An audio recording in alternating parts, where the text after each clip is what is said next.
আব্দুল হালিম হুজুরের স্মৃতি বিজড়িত যে শিমুল গাছ, যেটি নিয়ে বিরোধ ছিল রাস্তার পার্শ্বে, সেই বিরোধ নিষ্পত্তি হয়েছিল হালিম হুজুরের হাতের স্পর্শে গাছ সরে গিয়েছিল রাস্তা থেকে। সেই গাছ যেটি এখন পরিত্যক্ত অবস্থায় রোডের পাশে পড়ে আছে। আল্লাহর এই অলির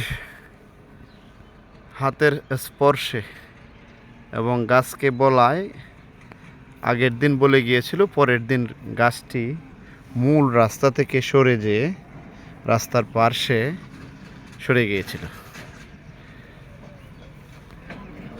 সেই গাছের অবস্থা বর্তমানে, গাছটি পরিত্যক্ত অবস্থায় নিচে পড়ে আছে। গাছটি সম্পূর্ণরূপে মারা গেছে দেখা যায়, তবে এই গাছের যে শিকড় এবং কাঠ এটুকু এখনো ওই যে এরকম অবস্থায় পড়ে আছে।